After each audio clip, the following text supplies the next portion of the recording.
Nous avons souhaité changer de vie il y a 9 ans. On a tout lâché, tout revendu. Et je voulais remettre en route un estaminet avec des chambres d'hôtes. Ça s'est énormément développé au niveau notamment du tourisme, ce que je citais, donc hébergement, restauration, café. Sur le territoire, on compte un certain nombre d'entreprises qui se sont implantées déjà il y a presque 20 ans.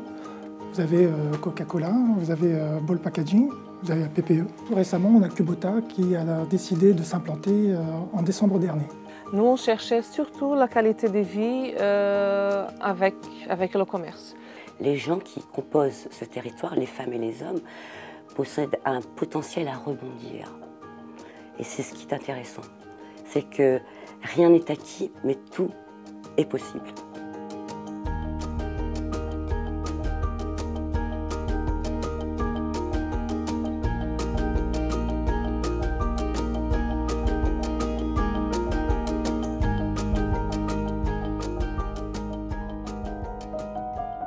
Le terroir, ça représente la terre, les villes qui nous entourent, les produits.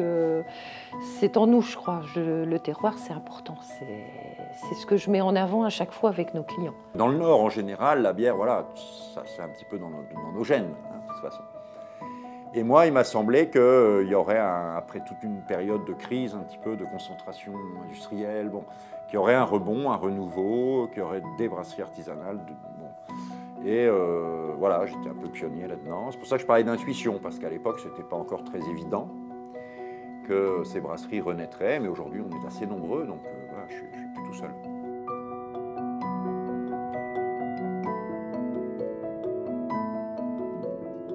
La Nuit des Livres, c'est un événement national donc, qui est créé par Evelyne Valois et l'association Esquelbecq Village du Livre pour la promotion justement du village du livre Esquelbecq.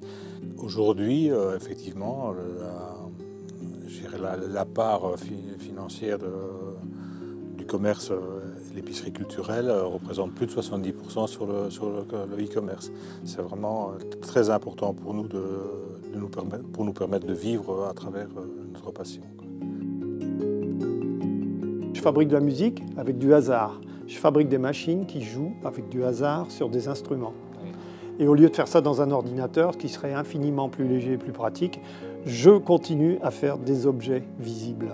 J'arrive à garder la spontanéité du faire de l'enfance. Et ce côté poétique-là fait que ça peut plaire à des enfants, à des adultes nostalgiques de quelque chose, des personnes âgées qui bricolent dans leur garage. Enfin, il y a tout ça mélangé. D'ailleurs, j'ai souvent été invité entre, par exemple, une fête de village une semaine, la semaine suivante, un festival de musique contemporaine le plus pointu qui puisse être. Voilà, avec des grands contrastes comme ça, tout le temps. J'ai une grosse clientèle, notamment avec mes chambres d'hôtes, qui vient de l'étranger, du monde entier.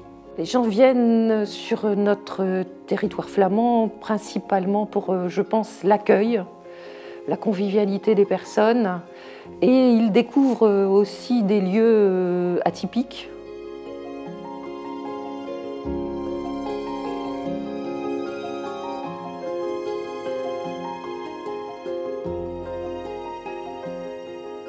L'économie sociale et solidaire, je pense que fondamentalement, c'est placer l'individu au centre de ses activités. C'est ce qu'on fait à Initiative Rurale en proposant aux personnes qui sont éloignées de l'emploi un parcours d'insertion fondé sur une réalité professionnelle. C'est-à-dire que l'insertion passera par le travail, par une proposition de formation et un accompagnement social qui va consister à apporter une réponse aux freins qui limitent l'insertion professionnelle des personnes. Ce sont des femmes et des hommes qui sont originaires de la communauté de communes des Hauts-de-Flandre. Ce sont des femmes qui sont éloignées de l'emploi, pour la plupart dépourvues de qualification, mais qui ont un savoir-faire qui va bien au-delà d'un niveau scolaire. Dunkerque Promotion est un outil pour faciliter les projets des entreprises qui souhaitent s'implanter ou se développer.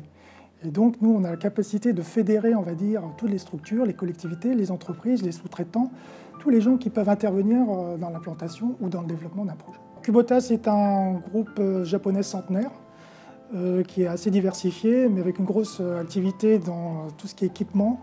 En France, ils sont assez connus pour tout ce qui est mini-pelle de chantier.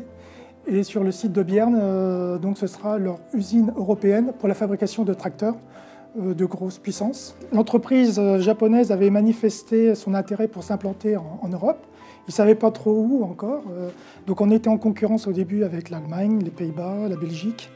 Et ils avaient considéré également le nord de la France.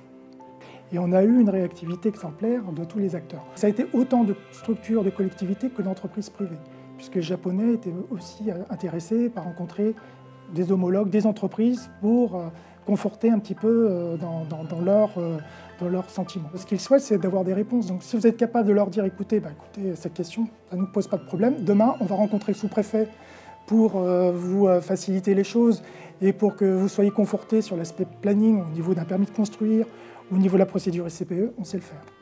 Quand j'ai été licenciée, je suis allée voir Pôle emploi et j'ai suivi un parcours de créateur d'entreprise avec la BGE. Suite à ça, j'ai fait un dossier et je suis allée voir Flandre Initiative pour savoir un petit peu si je pouvais avoir des prêts d'honneur pour financer la première machine d'impression numérique. Et donc après une commission technique positive, Flandre Initiative a financé une partie de la machine. On développe nos produits principalement sur 15 pays. Nous avons des distributeurs par exemple en Angleterre, en Belgique, au Portugal, en Algérie. On a été contacté la semaine dernière pour Dubaï.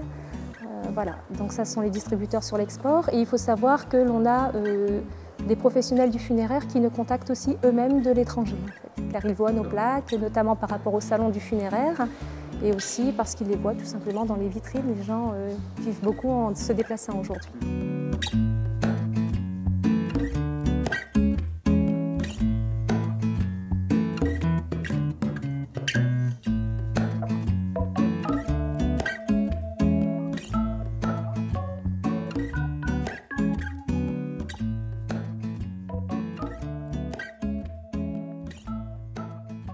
On a des clients dans le monde entier. On a déjà expédié des livres en Chine, au Japon, au Brésil. En Europe, assez beaucoup. Ce qu'il faut quand on fait le e-commerce, c'est une poste pas très loin. Ici, on a... En France, on a l'impression qu'il faut venir à des grandes villes en France. Il faut venir de Paris, de Nantes, de Marseille, voilà, Toulouse encore. Voilà, on n'imagine pas que là, du côté de Dunkerque, on puisse imaginer des trucs. Voilà, c'est bien. Et puis quand j'étais à Cassel en Allemagne, je me dis tiens, il y a Cassel pas loin de chez vous. Ah oui.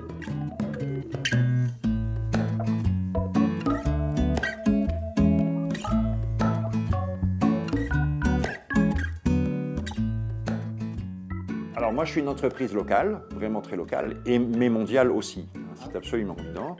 En ce moment j'ai des palettes qui sont en route vers la Chine, vers Shanghai. Je vais aux États-Unis, au Canada, en Australie aussi. Ça pose aucun problème. Moi j'ai une conception du monde comme ça, c'est-à-dire il y a le village, mais le village est planétaire. Et les moyens de communication rendent les choses assez faciles.